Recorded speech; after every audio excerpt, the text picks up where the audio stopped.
జయ శ్రీరంగనాయక. ఇప్పుడు మనం ఒకటి చూసుకోవచ్చు. అహం నేను అన్నాం. బాలహ బాలుడను. అదే స్త్రీ అయితే అహం బాలికా బాలా అనవచ్చు. యువతి, తరుణి, వృద్ధ, మహిళ, భారతీయ, ఆంధ్రీయ, అవన్నీ భూమిలింగాలపై స్త్రీలింగాలు. క్రియాపదం వచ్చేటప్పటికి పఠామి అని చదువుతున్నాను అన్నాం. అహం పఠామి అన్నాం. ఇక్కడ కూడా అహం పఠామి అని ఆవిడ కూడా అంటుంది మహిళ అయినప్పుడు. తర్వాత ఏముంది? పఠ బాలహ అని ఉంది. బాలహ అనేటువంటిది ఎవరో వేరే పురుష, ప్రథమ పురుష. అందుకని అక్కడ ఏం చేసాము? ఆపేసి ఇప్పుడు ఏం చేసాము? అహం అహం పఠామి నేను చదువుతున్నాను. అహం ఖాదామి నేను తింటున్నాను. అహం వదామి నేను మాట్లాడుతున్నాను. అహం కరోమి నేను చేయుచున్నాను. అహం లిఖామి నేను వ్రాయుచున్నాను. అహం గచ్చామి నేను వెళుతున్నాను. ఎన్ని వాక్యాలను చూడండి, ఒకసారి వచ్చేసింది. అలాగనమాట. ఇప్పుడు ఏం చేసిన తర్వాత త్వం అన్నాం, నీవు అన్నాం. నీవు అనేది మధ్యమ పురుష అన్నాం, ఎదుటివాడ గురించి చెప్పేది. త్వం బాల, త్వం యువక, త్వం తరుణ, త్వం వృద్ధ. అదే స్త్రీ ఆడవాళ్ళకి చెప్పినప్పుడు త్వం బాల, త్వం యువతురమి, త్వం యువతి, త్వం వృద్ధ. దీని ఏమంటారు? మధ్యమ పురుష అన్నాం. మధ్యమ పురుష అనేటప్పటికల్లాను ఇప్పుడు ఏమైంది? దీనికి క్రియాపదాలు వచ్చేప్పటికి ఎదుటి వాళ్ళ గురించి చెప్పేది. దీని క్రియాపదము పఠసి అని వస్తుంది. చదువుతున్నావు. త్వం పఠసి, త్వం ఖాదసి నువ్వు తింటున్నావు. త్వం వదసి నువ్వు మాట్లాడుతున్నావు. త్వం కరోషి నీవు చేయుచున్నావు. త్వం లిఖసి నువ్వు రాయుచున్నావు. త్వం గచ్చసి నీవు వెళుతున్నావు. తర్వాత సహా అతడు, అది అని చెప్పుకోవచ్చు. అది దాని గురించి చెప్పినప్పుడు. సా అంటే ఆమె, అది అని చెప్పుకోవచ్చు. ఈ ప్రథమ పురుష. ప్రథమ పురుష అంటే ఎవరు? నువ్వు నేను కాకుండా వేరేవాడు ప్రథమ పురుష. పఠతి చదువుతున్నాడు. సహా పఠతి, సా పఠతి.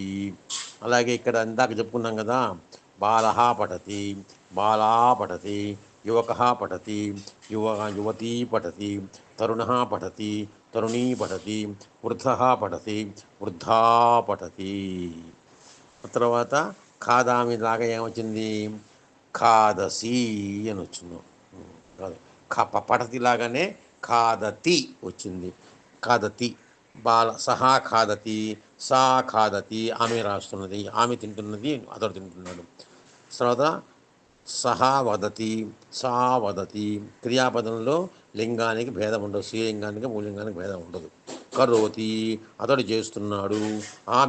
సా కరోతి ఆమె చేస్తోంది. సా లిఖతి, సహా లిఖతి అతడు రాయుతున్నాడు, ఆమె రాస్తున్నది. సహా గచ్చతి, సా గచ్చతి వెళుతున్నారు.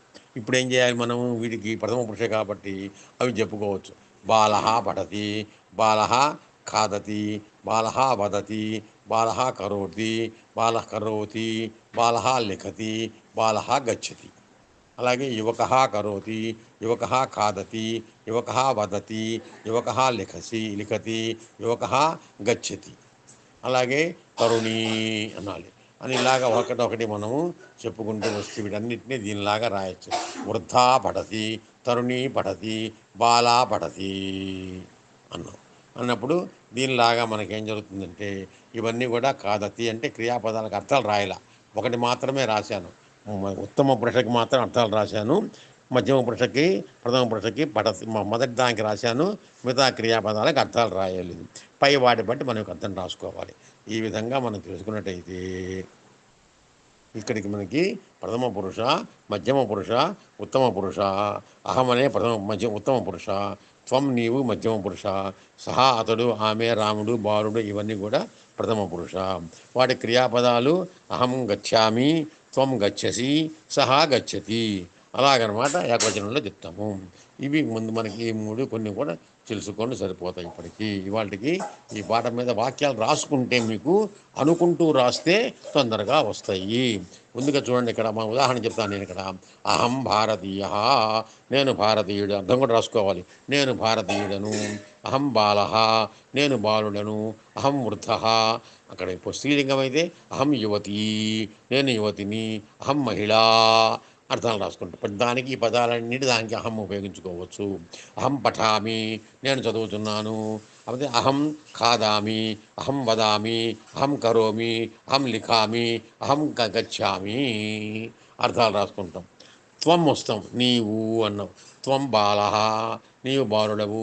త్వం వృద్ధ, త్వం వృద్ధా, త్వం యువతి. స్త్రీలింగం అంటున్నప్పుడు, ఆడవాళ్ళని అంటున్నప్పుడు త్వం వృద్ధ, త్వం యువతి, త్వం బాల.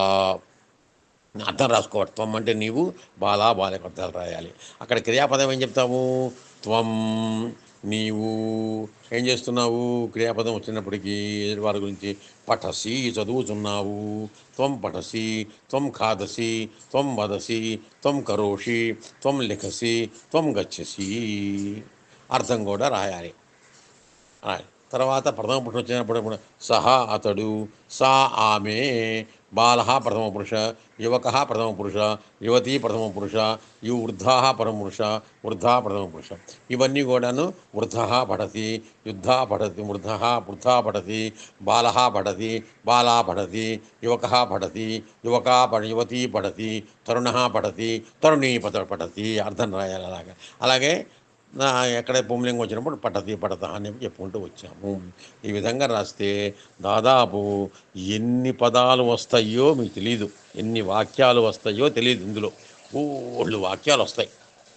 అది ఒక అభ్యాసంగా, ఇది మొదటి అభ్యాసంగా వచ్చింది. నేను, నీవు, వాడు లేదా ఆమె క్రియాపదాలకి లింగభేదం ఉండదు. ఆమె అన్నప్పుడు కూడా గచ్చతి వస్తుంది, అతడు అన్నా గచ్చతినే వస్తుంది. నపుంసకలింగంలో గజహ ఏనుగు వెళుతుంది అంటాం. శకటం గచ్చతి, శకటం అంటే బండి, బండి వెళుతోంది అంటాము. గజహ గచ్చతి, వృద్ధ పైన ఇంకేంటది, వ్యాఘ్ర గచ్చతి, నదీ గచ్చతి, నదీ ప్రవాహం ఉంటాం అనుకోండి.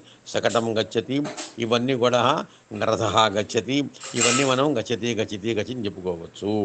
ఈ విధంగా చేసుకున్నట్టయితే వీటిని ఒకసారి మనం అభ్యాసం చేసుకుంటే మీకు కనీసము ఒక 100-150 వాక్యాలు తక్కువ లేకుండా వస్తాయి. మొదటి పాఠంలోనే 100-150 వాక్యాలు తక్కువ లేకుండా వస్తాయి. ఇక్కడితో ఈ పాఠం ఆపుకుంటున్నాము. శ్రీ గురుభ్యో నమః. స్వస్తి.